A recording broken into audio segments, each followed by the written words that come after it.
shit. Let's shoot it, baby. Let's shoot it. Hey, I asked you before you came. First of all, I like your outfit. You look great. I like the white and blue. I wore the uniform today. Nice ensemble. Right? Walking, I'm like, oh, good. We're wearing the same exact Yeah, clothes. we look great. No t-shirt. No t-shirt. I'm not a t-shirt under guy. Is that your Italian thing? No. You know what it is? It's actually been a big topic in my life because I had my wedding last summer. I had a family wedding the week before, and I sweat through all my shirts. My dad is an undershirt guy. Yeah. But he's also a skinny guy. Uh-huh. So I say I can't wear the undershirt because I only have so much width to give. I don't want to. I think the t-shirt makes me look a little too thick. You think so? That's what I think. But I also sweat. Like if I do stand up and I raise my hand, it's bad. So he got me on these shirts. They're called like second skin shirts, and they're like micro thin. Yeah. So I wore it to my buddy's wedding. I'm a groomsman, and you could just see the pronounced V-neck under my button down. Okay. So now those are out. Okay, so you gave up. I gave up. I tried, but I gave up. No, what do you call those? The A, like what is it? Like the wife beater shirt. You don't wear that? You mean the wife lover shirt? The wife lover shirt. I think that's what it got renamed to. Oh, really? Yeah, I've never worn those, but those don't appeal to me because that doesn't cover the pits. Yeah, I just don't know. I don't know what the point of wearing it is because Yeah. that's the one place where you need some kind of protection, Yeah, right? And yeah. it's exposed. I'm barely Italian, so that doesn't appeal to me. But we said that in front of my grandmother once. I was like 12, and I was like, oh, I should get a wife beater, Mom. And my grandma goes, you know a wife beater? That's horrible. Relax, Grandma. Ma, it's just a vernacular. I didn't make it up. You know? Exactly. That's funny. So anyway, when I asked you to come over, or we made plans today, just to confirm, I asked you about a Dunkin' Starbucks order. I was surprised that you respectfully declined. That's right. You're not a coffee drinker in the afternoon? What The thing is, I am. I'm on like a strict schedule. Wake up, coffee, and then I hit the next one around like 1 or 2 because then that allows the 4 or 5 p.m.er if I need it before a show. Okay. And this just fell in between that, so I was like, I'll handle it on my own. That's funny. Yeah. What is your preferred? Cold brew. Yeah, that's what I did today. Yeah. I did with 2 shots. 2? Oh my God, you're going. Yeah, I feel like I've almost got, I guess what do you call it? A tolerance. Yeah. Tolerance for caffeine. What size cold brew? Fenty. Oh my God, dude. Are you vibrating right now? No, I'm good. I just actually feel kind of normal. Like, I mean, I went fishing with my son this morning. Nice. He woke me up at 6 a.m. We got the canoe, put it in the water. That's work. Yeah, I mean, it's like time flies. Do you fish? I have fished. My grandfather was a big fisher, but I don't go with any regularity. I'm impressed. How old's your son? 12. And he got up at 6 a.m.? He's a nut for this stuff. He's crazy. In fact, just yesterday we were on a pond in Walpole, and he pulled in a pickerel. Must have been about 1.5 feet. Oh, wow. 4 pounds. Oh my God. Cute. Biggest fish he's ever had. And the joy of like fatherhood was overwhelming because in the canoe with seat backs, you know, like he's just always in front of me. And I just see my kid and how he reacts and how he, you know, handles things. And he pulled this fish in, and when he realized it was the pike, you know, a pickerel, and it's got teeth and it's a fighter and it's big. Like this wasn't just another, you know, 10-inch bass or, you know, a sunfish or something or perch that happened to get on your line. This thing was like big. He literally was like he was processing. It took him 5 minutes to go back to fishing. Oh my God. Yeah. And times have changed because now he's got like an app on his phone. So he had to like scan it, record it in his like, it was like, wow, back when I was like phones have to be involved in everything now. Yeah, I know. It's but like, maybe this is our difference in generation. I'm like, that sounds pretty cool. He's logging all his fish. It's like a digital scrapbook in a way, I guess. It is. And he keeps score, you know. Oh, okay. It's like, Dad, I got 4 fish, you have 1. Oh, that's funny. Yeah, I got 3 pounds of fish, you have 8 ounces of fish. I'm like, okay. Do you want me to tip this canoe? Yeah, right. Dick? Yeah. Yeah. That's great, man. Yeah, so anyway, that's what we did. So I'm a little, I don't know, I'm 50, so like going fishing early in the morning and the worst part is putting the canoe on the Car. The car. Yeah. with a 12-year-old. Like this thing's 90 pounds, which, you know, doesn't sound Right. tough. Yeah, if you put it in like barbell form, you know. Right, of course. Like if you put it in some kind of like, you know, easy to manage format. But no, this is a elongated, you know, 12-foot long Oh yeah. boat. I've been in some family fights trying to put a canoe on top of a car before. My family, we're smart people, but that is not our forte. And we were given a canoe by by our grandma or something, and we wanted to take it somewhere one day, and it was me, mom, and dad just a couple hours trying to strap that thing down. Yeah. Yeah. We went up to New Hampshire with the canoe. So my son and I just bought this thing. Yep. I had a little sedan, like sporty car. Yeah. And we borrowed my wife's SUV to go up to New Hampshire because we found a deal on a canoe.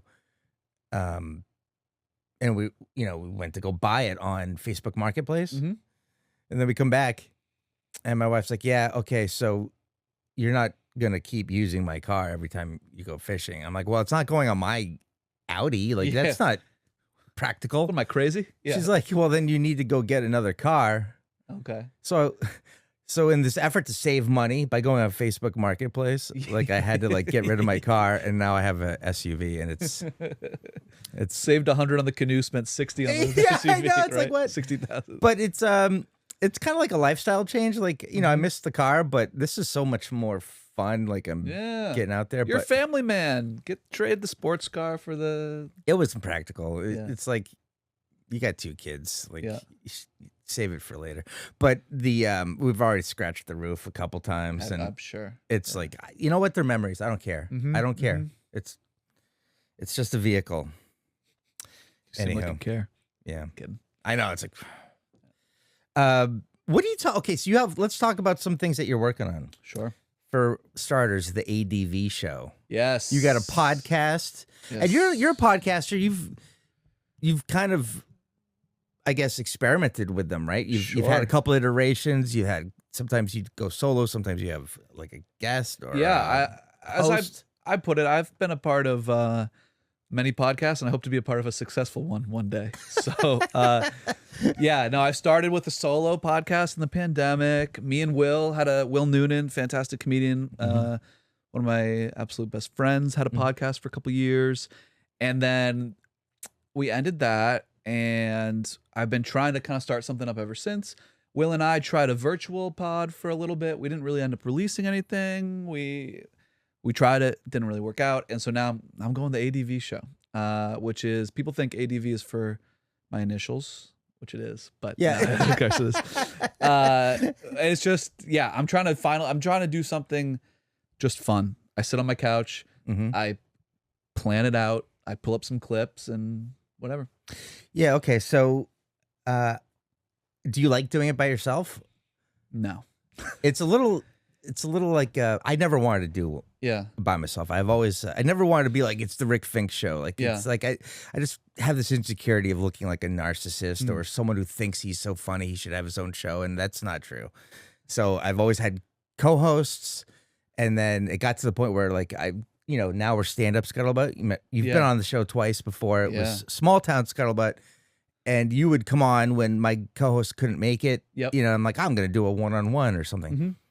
And then that just became kind of like the norm just because of scheduling. Yeah. And I'm like, oh no. So now I'm doing this one-on-one with somebody. I did one episode by myself, and it just felt like, this is a lot of you. A lot of me, and I'm like, I don't want to do that to people. That's funny. Yeah, I totally have thought and think all those things, and I think it is hard. I have to get over, like, in the middle of an episode, like, the first big thing I realized is like, oh, I can't just wing it. I have to really have a plan when I do these things. Yeah. And then I do it, and it has like segments and kind of bits in it, and I'll finish it, and then without the laughter of the audience being like, that was good, I'm like, okay, guess we're gonna move on now, or like it'll feel weird when it comes out or anything. But the real reason I wanted to do it was I'm just trying to put more things out there in addition to stand up, and like connect with more people, and have more people have a chance to like meet me and my personality, and like hopefully become a follower. And I was like, I think this will be a way to do that. Nice. Yeah, that's good. It's just another outlet to explore creativity. Do you find yourself riffing on something or taking some idea for a walk and making a mental note, thinking, you know what, I could probably work this into a bit? I mean, because you're kind of, I feel like we're sort of, I hate to use the term low key, but we're kind of low key workshopping in a sense, right? Like something could come out of this. Like I already have 5 minutes on not wearing a t-shirt just because of that. Yeah, I'm glad I could give you that. Yeah, bit. man, I'm gonna just take all that shit. No, and I'll do the thing now for whenever you ever do that bit and it gets a laugh. I'll look to the other comedians, but I gave him that. No, I feel like my number one rule, like Andrew's number one rule of internet, is like, if it works, keep doing it. So like if I put out a podcast clip about something and it does well, then it's like, that's probably going to be in the act too. Yeah. No, so you're at a different level with talent, where doing your own, I'm kidding. doing your own thing is like, I think it's cool. I think it's great. Yeah. Like you just had a nice clip about going out to dinner with your friends and they were ragging on you because you looked at the menu already, like online. Yeah. You always do that? Yeah. Oh, Are you a foodie? I'm a foodie, big time. Yeah. And my family is, and we like great restaurants and like Olive Garden and Chili's. Like Olive Garden, Chili's is big. Yep. Texas Roadhouse, maybe. Oh, the peanuts are to die for. I unironically though do love that restaurant. That's like just a childhood thing. What? Okay. So, nostalgia. Like I don't really know what's on the menu, but if you were like, let's go to Outback, or what did I say? Texas Roadhouse. Texas Roadhouse. Yeah. Just because like my grandparents would bring me and my sisters there as kids after the zoo, and we got a kick out of throwing the peanuts on the ground. Yeah, that was a thing. My son loves that too. Yeah. Okay. So you're a foodie and you go and you do a little recon before you go. I do recon. This is the point of the clip, was like, so I look up the menu ahead of the restaurant and like I know it well. Yep.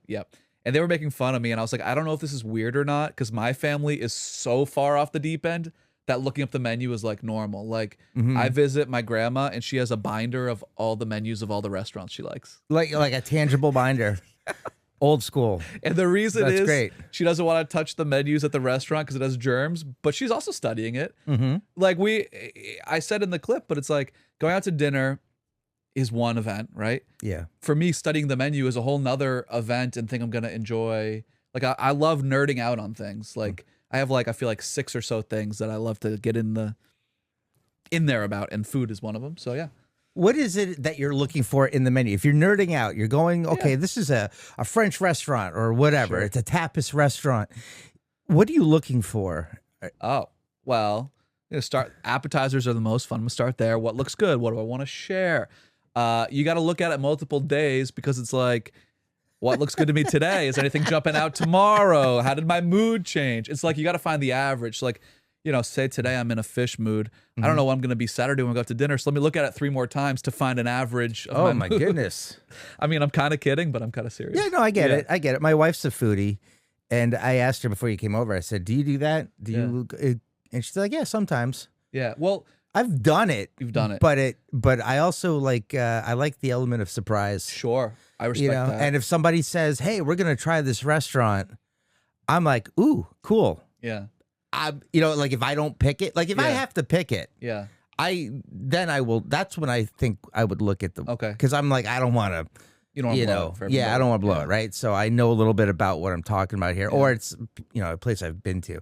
Yeah. But if it's sort of like, hey, we're going out to dinner, we're going here, I'm like, delightful. I can't wait to check it out. It's kind of like, do you want to know the sex of your baby that you're having in June? I'm like, no, I don't. Interesting. Like I'll wait, because there's nothing I'm going to do with that information. Yep. And there's so few surprises in life. Yeah. What sex is your child and what's on the menu are like at the top of the list. Wow. All right. Maybe I won't look at the menu. Yeah. So say you're going out, maybe one of your kids' birthdays, anniversary or something. You're probably doing a little research just to pick the place, and then after that you're done. Yeah. Okay. And are you a foodie, would you say? I like food. Yeah. I used to really like cooking, but it's sort of like you ever have like interests that sort of fade in and fade out, like that's. Yeah. But for a while I was really into like creating the food. But I do like to go out to dinner. You know, when I was a waiter, I really enjoyed the presentation. Like, I'm a presentation person. Like, if I'm gonna do a podcast, I'm gonna have a nice studio. Beautiful. If I'm gonna do if I'm gonna wait on table 7 here, this couple, I want them to, you know, get the 9 steps of service, and I want it to come out at the right times, and I don't want to be, you know, Of course, yeah. I want to tuck in my shirt. I want to stand up straight. You know, like I was never the waiter that would get down on a knee, like, "Hey, what are we ordering today?" I like that guy too. Oh, you do? I mean, I'm joking. I'm joking. I like to mock the where you sit in the booth. You know, like, you guys ever been here before? What are you thinking? You want to rap on a few things? Yeah. Oh, that's funny. Yeah. Okay, so that's interesting that you do that. Yeah. The restaurant. It's recon. like I also like, I feel like my day is full of just like as many distractions as I can put in the workday. So like if I'm going out to dinner in 3 days, I have to look at the menu before I do these emails or whatever. You know, it's just a fun little activity. Interesting. Yeah. So when you get to the restaurant, do you even look at? Of course. I don't lock in. There's no decisions locked in. Yeah. But I'm familiar. And sometimes the menu that you get there has a few differences than what was online. Yeah. You know? Yeah. Well, let's talk about the specials. Are you guys, are you into the specials? Because some people love it. They're like, "What are the specials?" And other people are just like, "No, I go with the." Yeah. I'm open to a special, but I'm weary because I've worked in restaurants as well. And I've read the Anthony Bourdain books, and I'm like, oh, the special is what we're trying to get rid of, and this, that, the other thing. And I've worked in restaurants where it's been, we had too much fish left over, and this is the last day for it, or this is some special thing that we got in. Yeah. It's funny you mentioned the Anthony Bourdain books because I read them too. Yeah. And fish on a Monday. Right. Don't do it. Yeah. Don't do it. So that's interesting. The worst thing I think in a restaurant, and we'll just maybe end on the menu stuff, unless you want to do the whole show about menus. But no, that's fine. The QR code, Yep. Scan it. No, like, what happened to put your phone away at the dinner table? Right. Like, I'm trying to get my kids off these things, and you're promoting it. So when they say, "Oh, can I get a menu?" and they're like, "Oh, it's the QR code right here." I'm like, "Can you just give me like a regular menu, please?" And they're like, "Okay," and they go get it. And I'm like, "Why are we doing this?" What's your take? I think. You just made me think of something. You're alienating people under phone age and over phone age. So grandma is having a tough time, and your child is having a tough time if they don't have a phone. But I think I agree with like what you said when you were waiting tables. Part of dinner is like the show of it, the presentation of it. It's like, give me the big paper menu and let's have the whole experience. Yeah.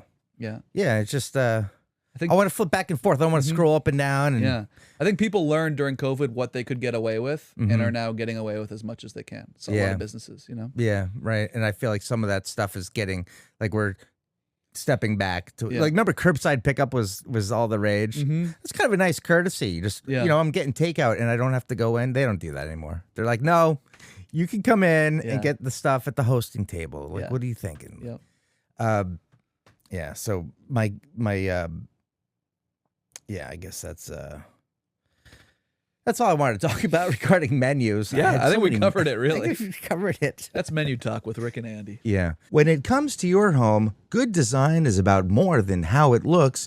It's about creating a space that fits the way you live. That's what Winslow Design has been doing for more than 20 years. This award-winning residential architecture firm has been recognized in House Beautiful, the Boston Globe, Good Housekeeping, and more. Whether you're planning an addition, a renovation, or building your dream home, they'll help you turn your vision into a space that's beautiful, functional, and uniquely yours. Visit winslowdesign.net to learn more and see their amazing portfolio.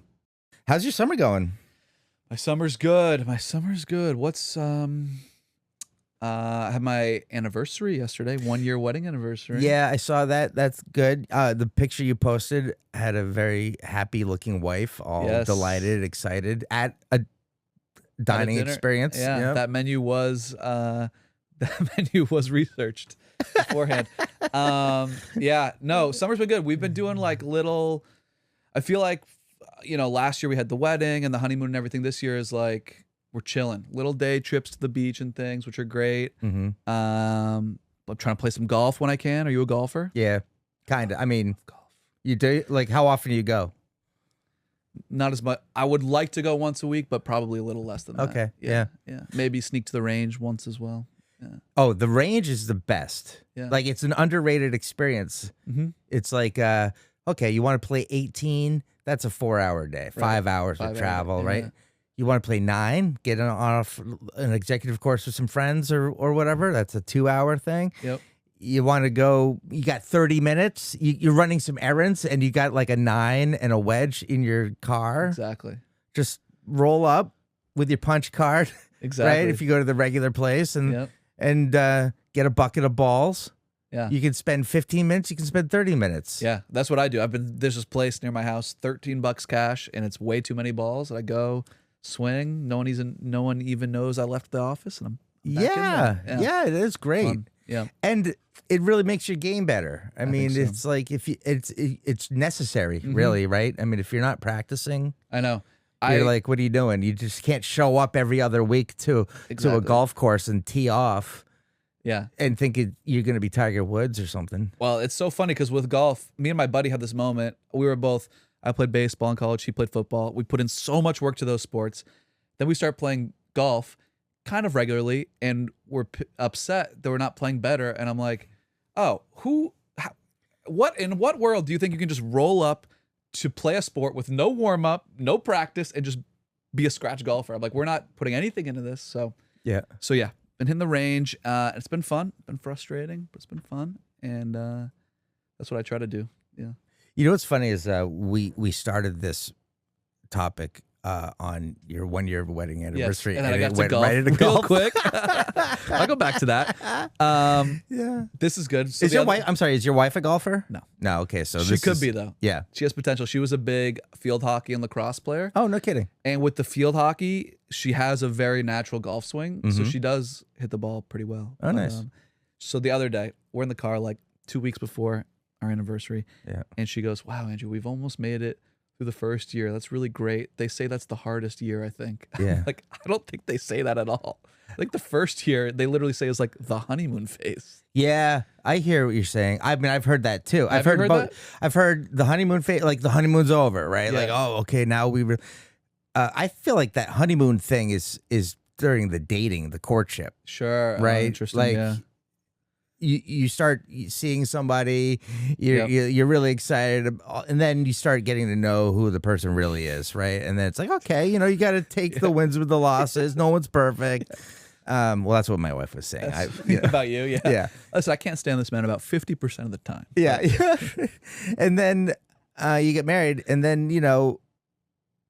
that's when you're commit. I feel like the people that say it's the hardest year is because that's really when you jumped in. Yeah. Like there's really a backing out. Yeah. Is very hard to do. Like you need a lawyer now, and you have you're licensed in marriage. Like you don't want to get that. You want to surrender your marriage license. You won't. That's a good point.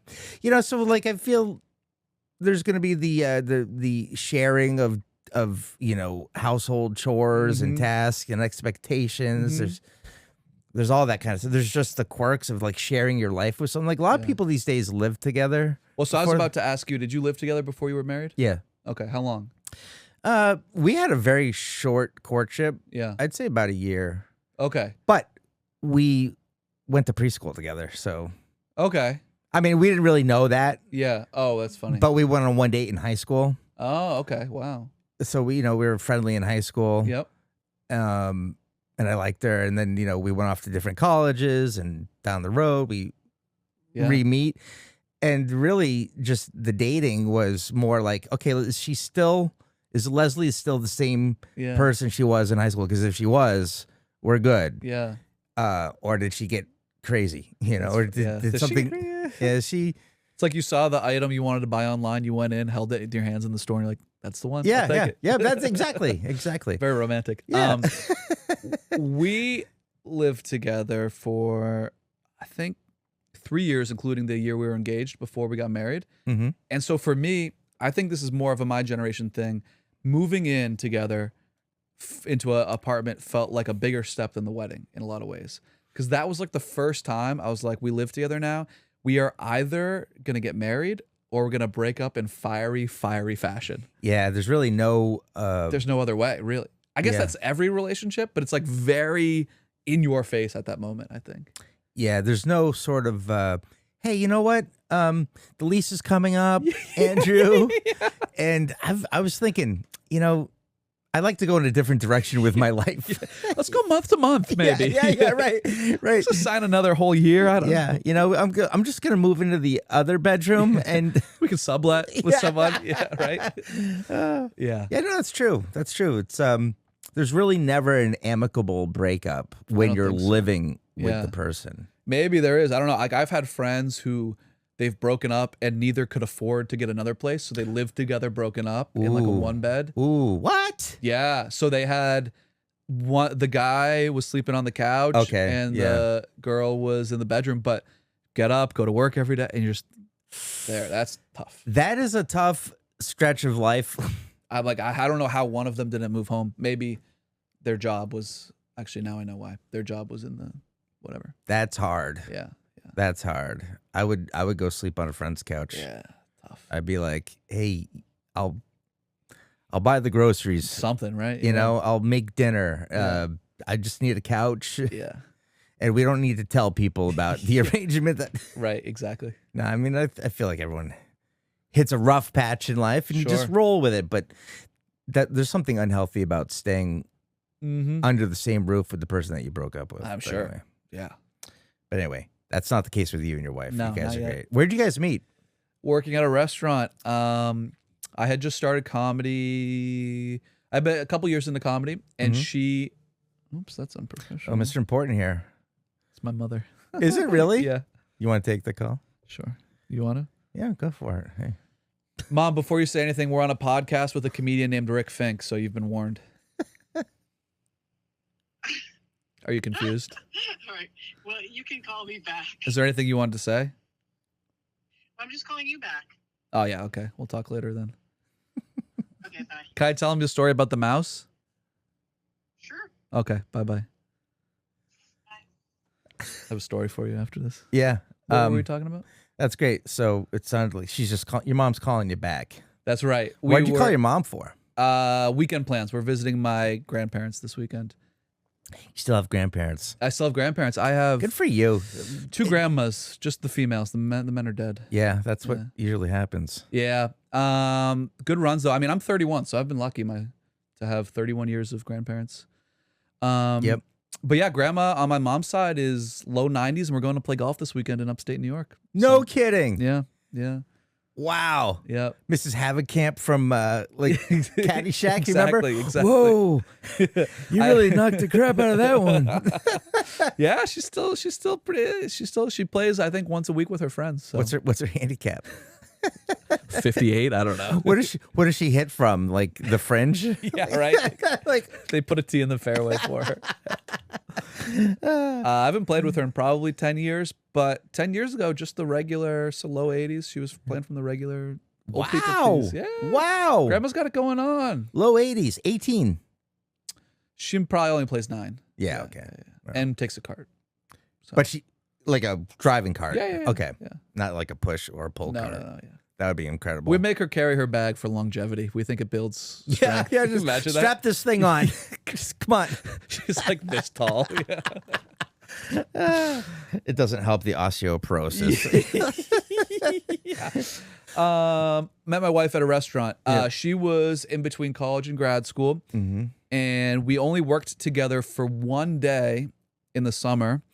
And then I was like, she trained me. I was new that there were like 2 locations. I worked at one, moved over to this other one, and she trained me that day. And then I was like scouring the schedule every day, like when's Erin going to be on again? And she never was. And then we texted a little bit. I think we like met up one time for like ice cream or something that summer, and then kind of lost track of her, never talked to her again. But then she came home for Christmas break and started at the other location, and I trained her that day. And then I was like, all right, one more try. And then we hit it off. And training the trainer. That's right. So what, you leapfrogged her? You had to one-up her or something? No, it was not, I guess training's not the right word, but it was like a not a chain restaurant, but like a mom and pop This place was called Rapscallion. Great. Yeah. Yeah, you know it? Yeah. Yeah. They have an Acton location and a Concord. It was more like, this is how we do it in Concord. This is how we do it in Acton. So you're onboarding. Onboarding, sure. Yeah. That's the corporate lingo bullshit That's term, right. right? That's right. Yeah, we were aligned on values. That's great. Yeah. Kind of like a pure innocent. It was. No You know, apps. Not that apps aren't innocent. Just a genuine, organic, mutual interest in each other. Yep. Go out for ice cream. Yep. Like that's nice. That's way better than we met on Tinder and or we met at a bar, which is, I mean, I'm not shitting on that, No, but like it's a great way to do it. Yeah. I will say also, I did call my shot. I saw her and I texted Leland and I said, met the girl I'm going to marry. No. And then in really? my vows, I said it and I go, Leland was one of my best men. I go, Leland, raise your hand right now. And he raised his hand and I told the story, whatever. Yeah. Get out of town. Yeah. I love hearing that, but there's also a creep factor. Like, can we admit there's a little bit of a creep factor? Like because I've what met if the girl? Yeah. If she wasn't into it and I like tied her up and married her, that'd be creepy. I mean, you think about, you're not the only one that said that. right. Right? Yeah. And I would bet $1 million that guys are not batting 1,000 on that I've proclamation. said it about 10 girls. No, I'm just kidding. Every time I go on a date, that's one. Yeah, she's just the one that I worked out with. There were swing and a miss. 12 before that. Yeah. No. Yeah. No, there's like this element of like, that's the one I'm going to marry. Like, admittedly, don't you think that would freak her out if she caught wind of that? Like if you that said early on, she would never talk to me again. right. Sure. Like if you said to your buddy, hey, that's the one I'm gonna marry, Yeah. and this guy's like, Jesus, like get a load of this guy. Andrew thinks he's gonna marry this, and she's like, what? Wait, what did he say? Like I just trained him twice. Like yeah, exactly. like and then she like, hey, can I talk to you for a minute? And she's like she'd be like, no, I'm out of here. Yeah. That's funny. Yeah. I mean, you're totally right. It wasn't looking good for a while as well. Oh yeah. Not for any reason. No, just because like she went back to school and she was like fully back into like grad school, and I was like, I had kind of given up or whatever. We had the spark, whatever. But then re-hit it off that winter, and So it was meant to be, man. meant to be. So you had that is great because that's a really good solid foundation, I think, for your marriage. Like you really liked her, like like bam, like I feel like that's bare minimum for marriage, don't you think? it is. It's like kind of a prereq. Yeah. But just that spark, like that Yep. you know, like it like that, like what's the phrase? Love at first sight. Sure. Like, Yeah. Definitely. That doesn't happen for everybody. Sometimes people grow on someone, you know, or. Totally. Or like, you know, Grow what my wife badly. did, you know, she settled. It's like, she settled. you do it. Well, you got the sweet podcast now. She married up. Oh, Come yeah. on. She's like, oh, this podcaster. He's got like 500 followers. Yeah, it was definitely meant to be. The other thing was, in the time between the two times we met, she had signed up to teach the following year to teach English in the Czech Republic. So after dating for like 8 or so months, she went to teach English in the Czech Republic for a year. So that was like tough. And I visited her once, and then COVID happened and she came back. But that was like a whole year where we were apart and still made it Yeah, through. I mean, she could have run off with a hockey player. That's what I was expecting. It's like, I can't compete with that. Right? I'm a washed up collegiate baseball player. Exactly. This guy's going to the NHL. Exactly. I mean, that's what I think of when I think of the Czech Republic. Yeah. Just hockey players. Mm-hmm. They were pretty good. And in not the much else. hockey players, and like, yeah, it was. I mean, I visited Prague. It's a fantastic city, but you can feel the remnants of like Russia, communism. It's beautiful, but yeah, no fruit over there really to eat. Really? I mean, there is, but like, I'm gonna get attacked for talking shit about Prague right now in the Czech Republic. So let me try to say this better.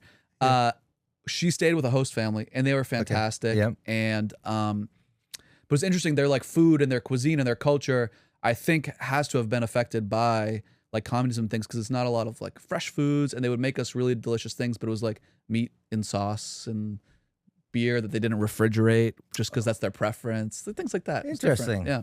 Interesting. It was an interesting place. I mean, that's not the only place where beer is room temperature. A lot of It's- Europe, right? Yeah.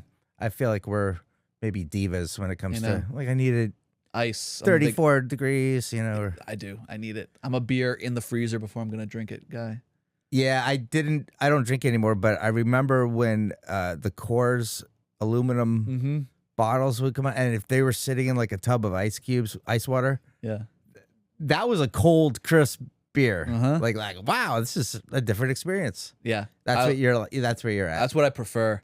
Yeah, my father-in-law says you would drink gasoline if it was cold enough. I think that's a common phrase. That's great. Well, good for you on your marriage. Your 1 year. 1 year. I think we're gonna do one more. Yeah, keep it going. Just going year to year, right? Yeah, it's like sobriety. Like I don't know what next year's gonna look like, but tomorrow I'll be sober. Yeah, or today, whatever it is. That's awesome. Let's talk about. You're a baseball player. We've made reference to that. Yes. You played at Curry College. Colby. Oh, sorry, man. It's okay. I knew it started with a C. Yep. What position did you play? Catcher. No kidding. Mm-hmm. Oh, how are your knees? It's funny. My knees are great. If anything, maybe I have some shoulder issues, but like muscular. Like I'm good, but I definitely feel it more up here than my knees are good. No kidding. Yeah. Did you get those? No. Those what? I'm a man. Yeah. Will says when I talk about sports, Will Newton, my old podcast partner and old friend, my inner jock bro comes out when you talk about sports, but I keep it dormant otherwise. Okay. So, well, I mean, feel free to like. I mean, I'm asking the question. I'm curious. I feel like athletes. You know what? I get a kick out of people that are really smart. Like, oh, I went to Cornell and I studied. This. I'm like, ooh, interesting. Like that's.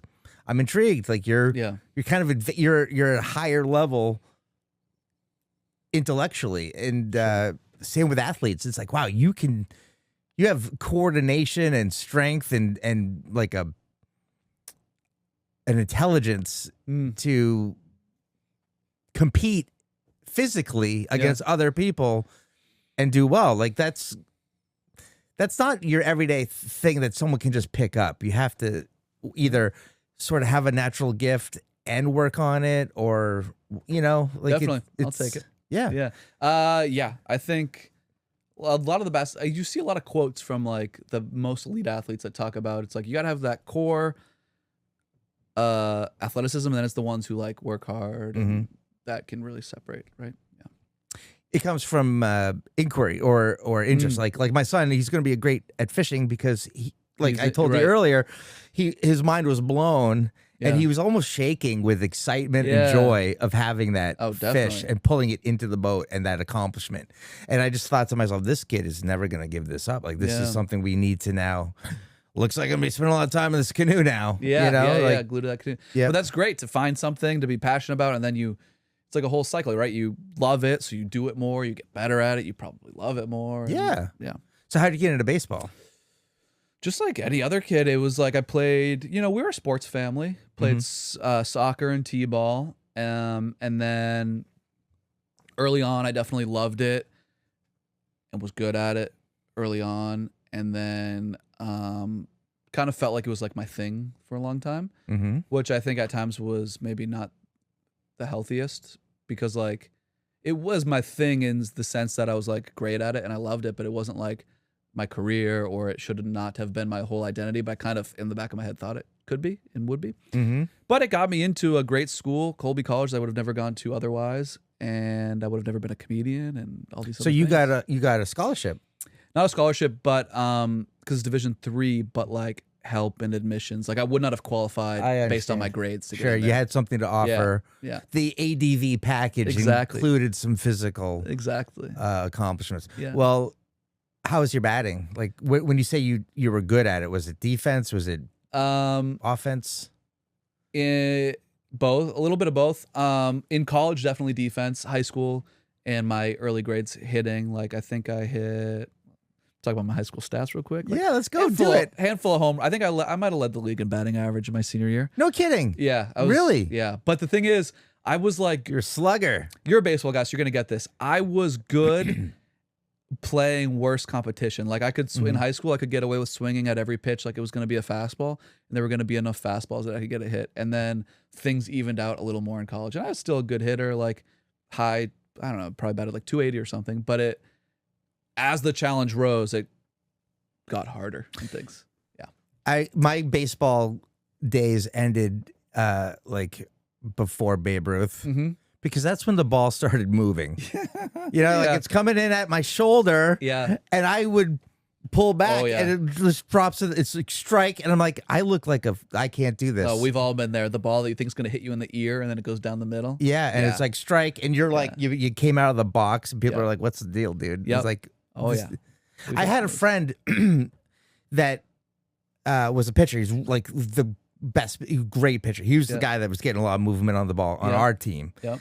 And I remember one practice, he was pitching and it was my turn to go up and take like 10 swings or whatever. And he's just like, he knew I was afraid of the ball in that sense. He's like, I'm not going to hit you. Okay. And he's like, you got to trust me. And I'm like, okay. And I did. Yeah. And that was the only time, it's probably the best experience I had of like, this is what it feels like to get thrown at, but not really. Right. I still couldn't hit the ball because it's like, where's the bat supposed to be? Because I don't know where the ball's going to go. In my experience, if you're doing any of that thinking, it's not going to work out. Yeah, you don't have to. I mean, it's a fraction of a second, right? Yeah. 90 feet or whatever. I think, like 0.8 of a second, something like that when it's 90 miles an hour. Like, are you really swinging as the ball's coming out of the pitcher's hand? Is it that fast?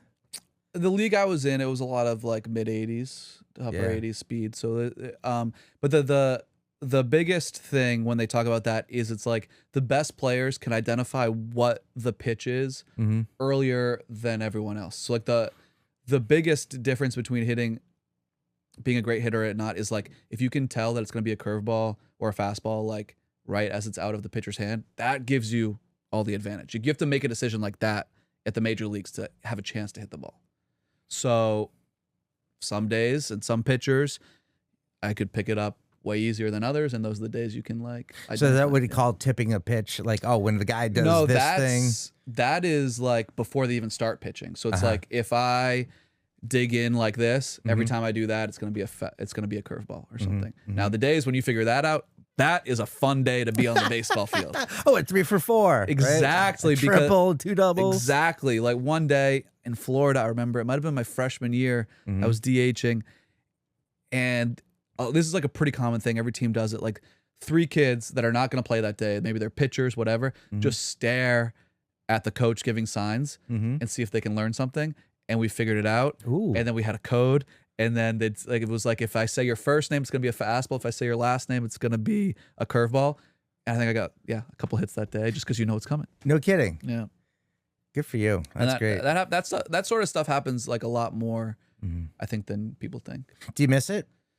I thought I would a lot, but I don't at all. Yeah. I still love baseball, but comedy has completely filled all of that like energy. It's a very similar thing to baseball, I feel like, where it's like you have to work all the time at it, tons of failure. You feel like you should be getting more from it. There's so many other factors that you can't involve.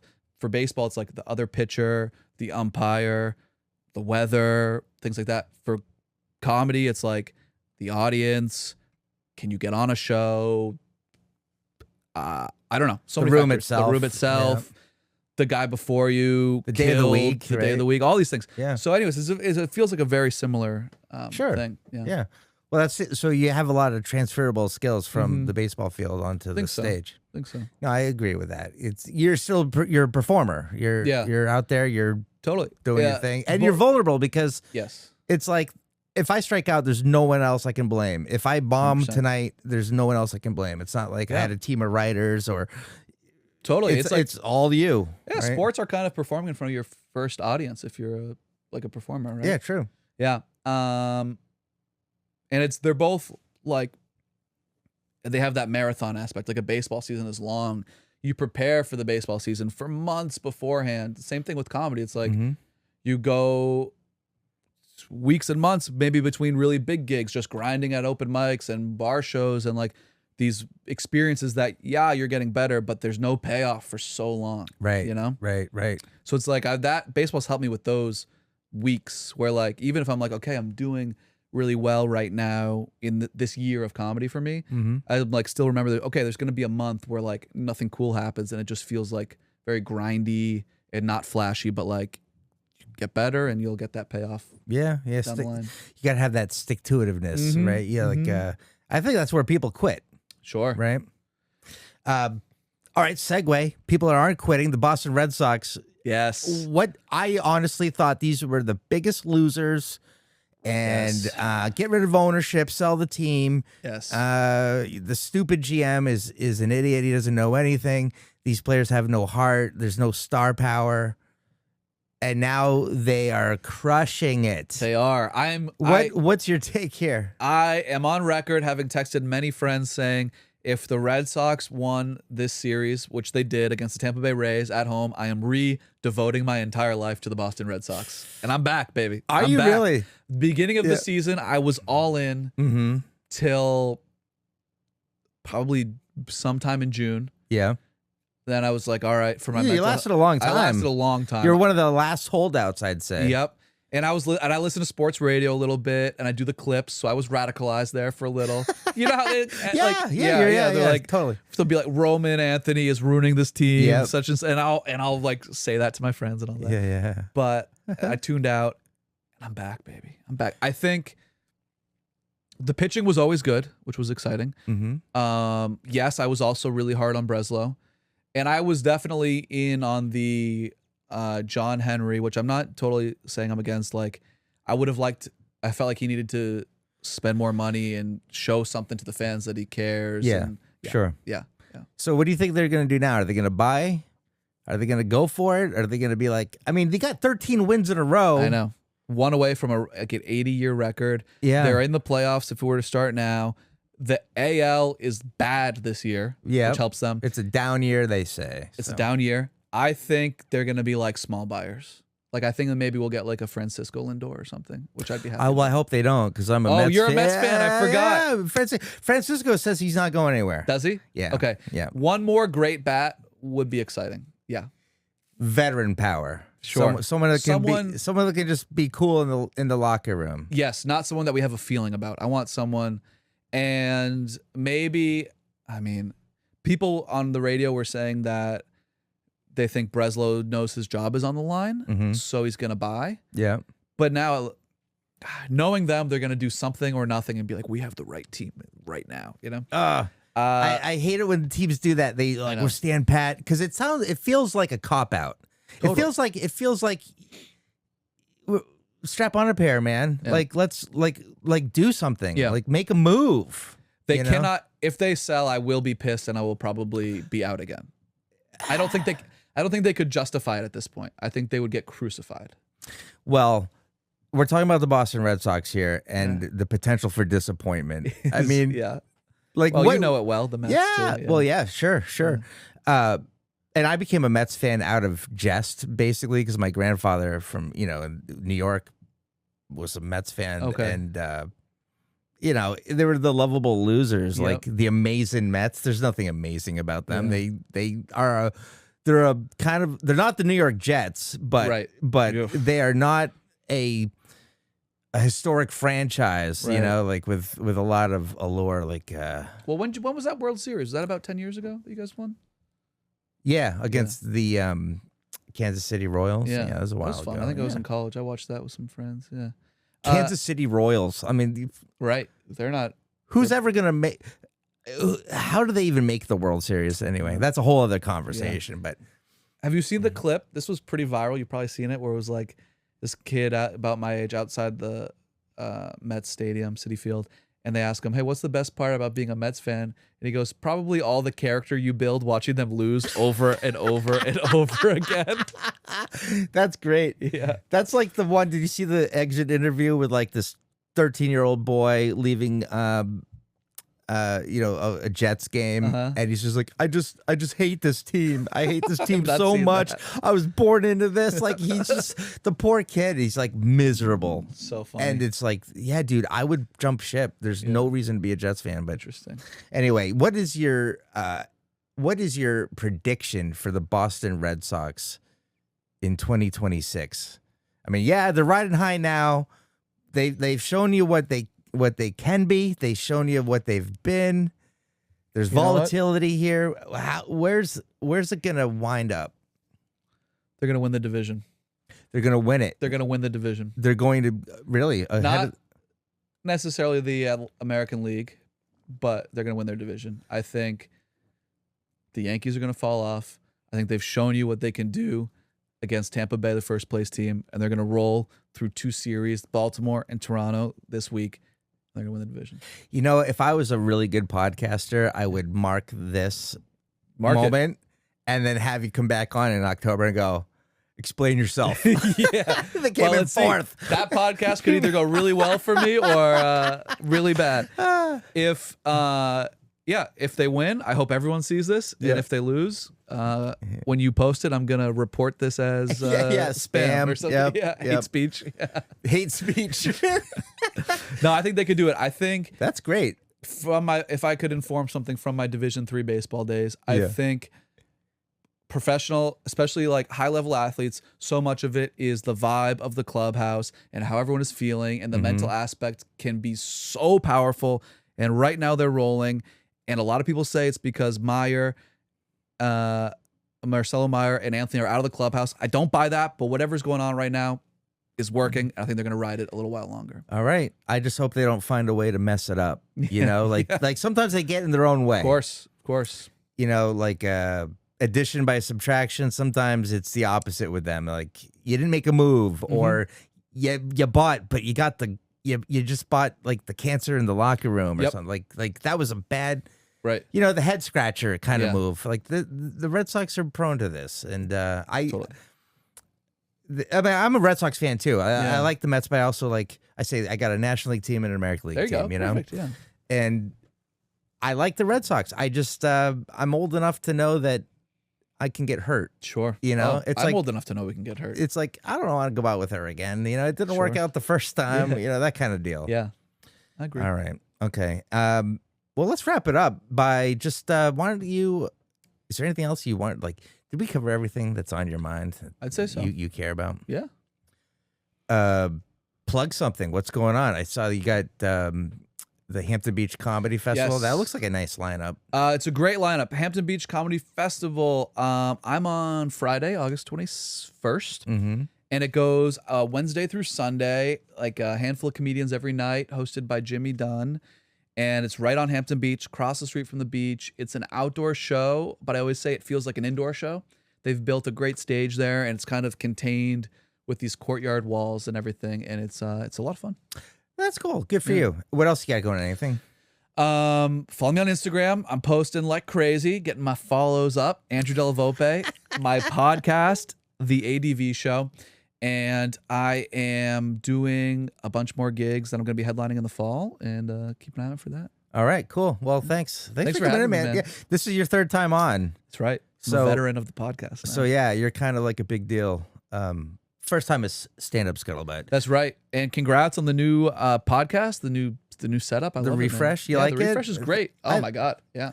I think it's gonna be fun to just sit down one-on-one with a comic and kind of not be all like, let's break down the craft of comedy. What's your writing? I mean, sometimes I go down that road, but I kind of like just let's talk about the world and stuff through the lens. I hate that phrase. The lens of a comic, but like no, we have different perspectives, right? Uniqueness.